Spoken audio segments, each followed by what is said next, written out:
Ethan Walker reclined in the sleek leather chair of his penthouse study, the floor-to-ceiling windows revealing the sprawling Los Angeles skyline. The city was alive with energy, bright lights, honking horns, the faint hum of distant music. But to Ethan, it all felt hollow. His meticulously decorated penthouse, with its polished marble floors and curated artwork, echoed the emptiness inside him. He reached for the tumbler of scotch on the side table, his third drink of the evening, and swirled the amber liquid. Despite his immense success, the nights felt lonelier than ever. Ethan had built an empire from scratch, earning the respect and fear of his peers. Yet, none of it filled the gnawing void that betrayal had left behind. The memories of losing someone he had once trusted, both in business and love, haunted him like a ghost. The patter of rain against the windows pulled him from his thoughts. Ethan rose, restless, and grabbed his keys. His pristine black Aston Martin waited in the garage below. Sliding into the driver's seat, he relished the way the car responded to his touch, the low growl of the engine vibrating through him. It was one of the few things in his life that felt completely under his control. As he navigated the rain-slicked streets of Los Angeles, he didn't have a destination in mind. The storm mirrored his inner turmoil, each streak of lightning illuminating fragments of his suppressed emotions. When he finally stopped, it was in an underground garage on the outskirts of downtown.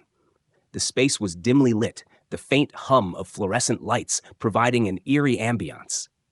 Ethan sat in his car, staring at the rain cascading down the windshield.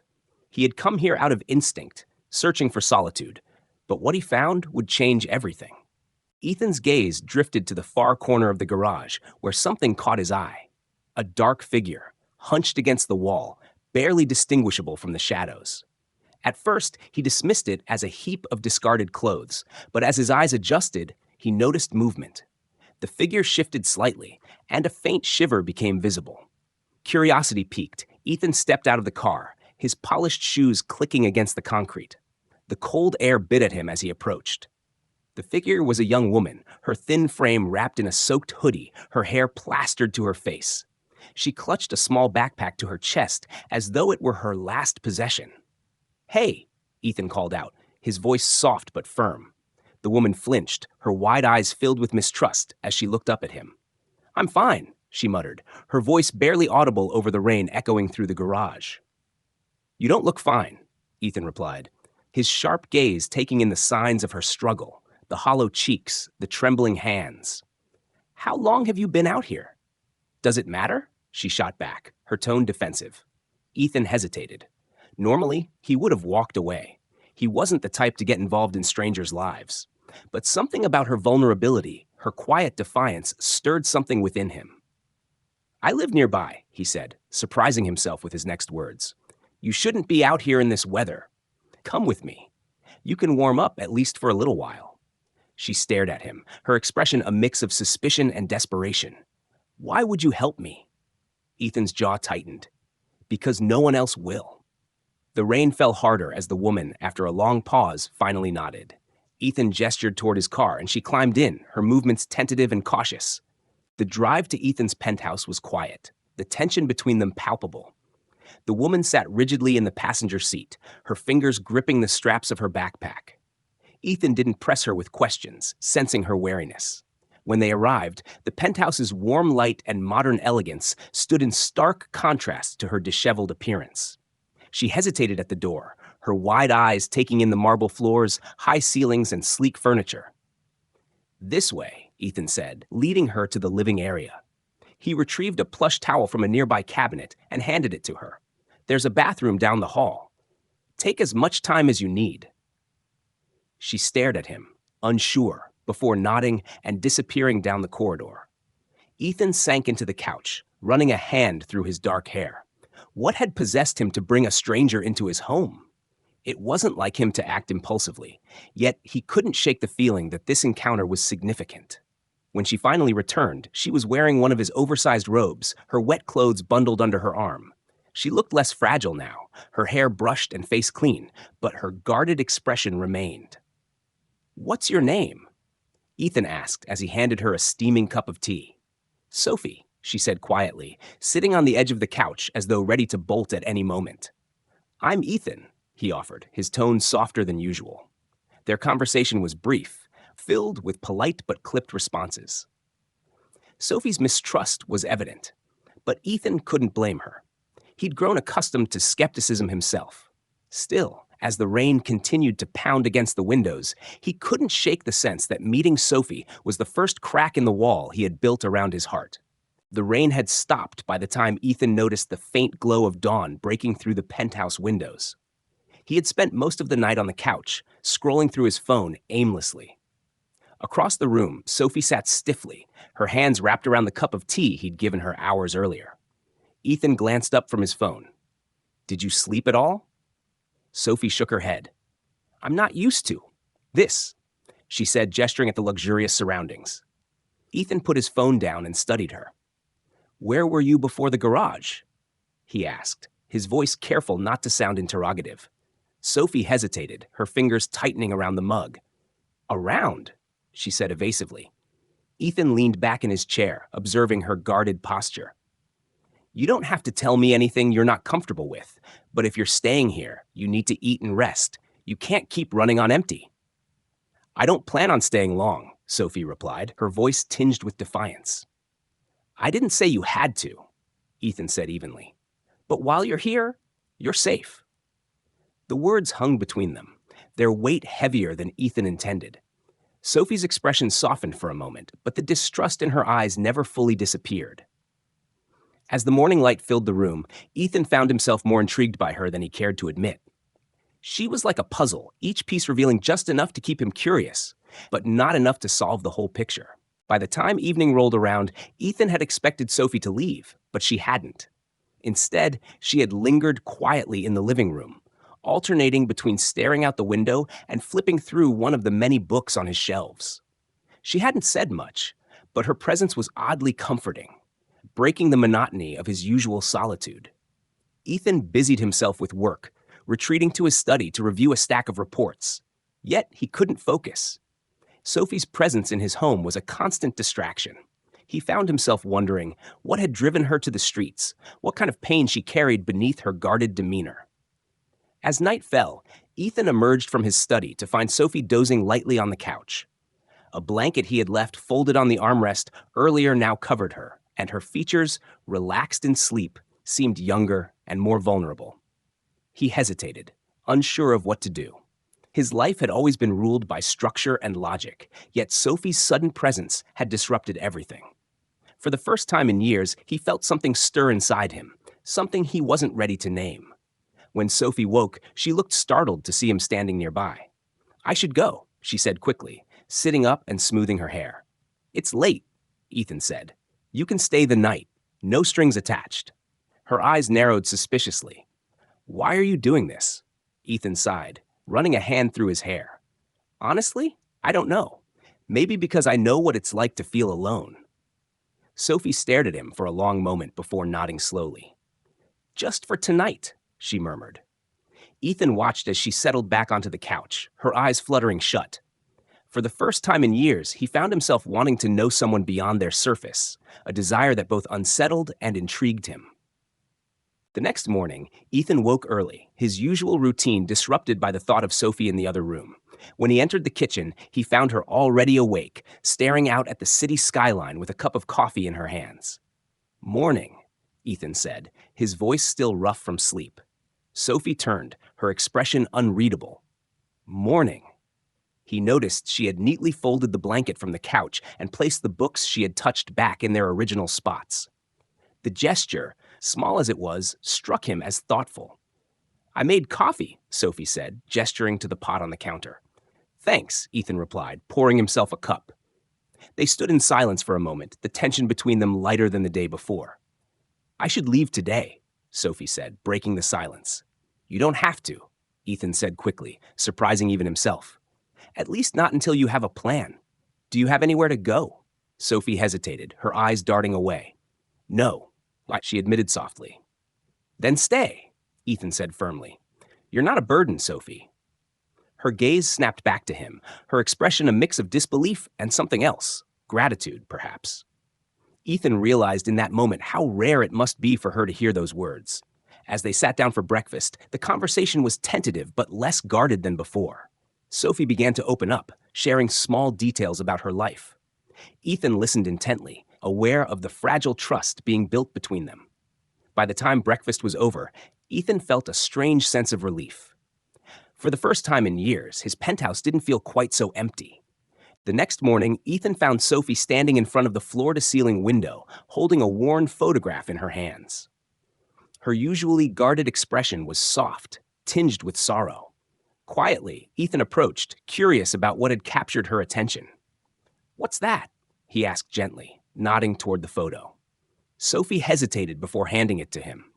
The photograph was faded, but still vivid enough to show a younger version of Sophie, smiling brightly alongside an older woman. They were standing in front of a small bakery with a sign that read Bell's Pastries. "That's my mom," Sophie said, her voice barely above a whisper. "And that was our bakery. She named it after herself, Bell." Ethan studied the photo and then glanced at Sophie. "You look happy." "I was," she admitted, a small, wistful smile tugging at her lips. "We didn't have much, but we had each other. That bakery was everything to us." "What happened?" Ethan asked, his tone careful, not wanting to push too hard. Sophie sighed, leaning against the glass. "My mom got sick, cancer. We spent everything we had on her treatments, but it wasn't enough. When she passed, I couldn't keep the bakery running. The bills piled up, and eventually, I lost it." Ethan felt a pang of sympathy. He had always thought of his wealth as a safeguard, a way to shield himself from the harshness of the world. Hearing Sophie's story reminded him of how fragile life could be. "Why didn't you ask for help?" Ethan asked. Sophie gave a hollow laugh. "From who? People were kind at first, but kindness doesn't pay rent. Eventually, they stopped coming around." Ethan didn't know what to say. He handed the photo back to her, his chest tightening with a feeling he hadn't felt in years. Guilt. Guilt for how much he had and how little he had ever done with it. Over the next few days, the distance between Ethan and Sophie began to shrink. Their conversations grew deeper, more personal, as they exchanged stories about their lives. Sophie was hesitant at first, but Ethan's patience and genuine interest helped her open up. One evening, they sat together in the living room, the city lights casting a warm glow around them. Ethan poured 2 glasses of wine and handed one to Sophie. "To better days," he said, raising his glass. Sophie smiled faintly and clinked her glass against his. "Better days," she echoed. For a moment, they sat in silence, the hum of the city filling the space between them. Then, Sophie spoke. "I used to dream about opening my own bakery," she said, staring into her glass. "Not just running my mom's place, but creating something bigger, something that could bring people joy." Ethan tilted his head, intrigued. "What stopped you?" "Life," Sophie said with a shrug. "When you're just trying to survive, dreams start to feel unnecessary." Ethan nodded, understanding more than he cared to admit. "I know the feeling," he said. "I used to dream about building something meaningful. But somewhere along the way, it became about making money, proving people wrong. I lost sight of why I started in the first place." Sophie looked at him, surprised by his honesty. "What changed?" Ethan hesitated, swirling the wine in his glass. "Nothing. That's the problem. I've spent years chasing success, and now that I have it, I don't feel anything." Their eyes met, and for a moment, the vulnerability they shared felt like a bridge between their worlds. "You don't have to feel like that forever?" Sophie said softly. Ethan wasn't sure how to respond, but as he looked at her, he felt something shift inside him, a faint flicker of hope. Just as Ethan began to think his life might be taking a turn for the better, a call from his old business partner, Marcus Hartley, threw him off balance. "Ethan," Marcus said, his voice as smooth and calculating as ever. "I heard you've been keeping interesting company lately." Ethan stiffened. "What do you mean?" "Word gets around," Marcus said with a chuckle. "A homeless woman in your penthouse? That's not like you." Ethan's grip on the phone tightened. "It's none of your business, Marcus." "Maybe not," Marcus said. "But let me give you some advice, old friend. People like her. They're always looking for an angle. Don't let your guard down, or you'll regret it." Ethan ended the call abruptly, his mood darkened by Marcus's words. For the rest of the day, Marcus's warning replayed in Ethan's mind, planting seeds of doubt. He found himself scrutinizing Sophie's actions, wondering if her kindness and vulnerability were just an act. That evening, as Sophie sat across from him at the dinner table, Ethan struggled to shake his unease. She seemed genuine, but Marcus's words had made him question everything. "What's wrong?" Sophie asked, noticing his distracted demeanor. "Nothing," Ethan said quickly, forcing a smile. But the doubt lingered, casting a shadow over the fragile bond they had begun to build. Ethan couldn't ignore the nagging doubts in his mind. Though Sophie had been nothing but kind and sincere, Marcus's words had sown seeds of mistrust. One evening, as he returned from a late meeting, Ethan overheard Sophie talking on the phone. Her voice, usually soft, carried an edge of urgency. "I just need to access the funds soon," she said. "I can't keep waiting." Ethan froze in the hallway, his heart sinking. The words rang in his ears like a betrayal. Had Marcus been right? Was Sophie just using him? When Sophie ended the call, she turned and saw Ethan standing there. The look on his face was unreadable, a mix of hurt and anger. "Who were you talking to?" he demanded, stepping closer. Sophie blinked, startled. "It was just about some personal matters." "What kind of personal matters?" Ethan's voice was sharp, his suspicion unmistakable. "Don't lie to me, Sophie. I heard you talking about money. Are you playing me?" Sophie's eyes widened, and then her expression hardened. "Playing you?" she echoed, incredulous. "What are you even talking about?" "Don't act innocent," Ethan snapped. "Were you just waiting for the right moment to ask me for money? Or is this some elaborate scheme to take advantage of me?" Sophie flinched as if he'd struck her. "How dare you?" she said, her voice trembling with a mix of hurt and anger. "That call was about a settlement from my mother's estate. I've been trying to get access to the money for months." Ethan's chest tightened. The sincerity in her voice made him pause, but his pride wouldn't let him back down. "How do I know you're telling the truth?" Sophie stared at him for a long moment, tears welling in her eyes. "You don't," she said finally. "And that's the problem, isn't it? You don't trust anyone. Not even the person who's done nothing but be honest with you." Without another word, Sophie turned and walked out of the room, leaving Ethan standing there, consumed by regret. The silence in the penthouse was deafening after Sophie left. Ethan sat alone, staring at the spot where she'd stood, replaying their argument in his mind. He hated how he'd spoken to her, how he'd let his fear and mistrust drive her away. For days, Ethan tried to focus on work, but nothing held his attention. His thoughts always drifted back to Sophie, her smile, her resilience, the way she had opened up to him despite her pain. He picked up his phone countless times, wanting to call her, to apologize, but each time he hesitated. What if she didn't want to hear from him? What if he'd ruined everything? One evening, as he sat in the empty penthouse, Ethan noticed the photograph Sophie had left behind, the one of her and her mother in front of the bakery. Holding it in his hands, he felt a wave of guilt crash over him. She had trusted him enough to share her story, and he had repaid her with accusations. Determined to make things right, Ethan began searching for Sophie. He visited shelters and community centers, asking if anyone had seen her. Most people shook their heads, but one woman finally pointed him toward a small shelter where Sophie had been volunteering. "She's been helping the other women here," the woman said. "You won't find someone kinder." Ethan's heart ached at the thought. Despite everything she'd been through, Sophie was still giving to others. When Ethan arrived at the shelter, he found Sophie sitting at a long table, surrounded by women of all ages.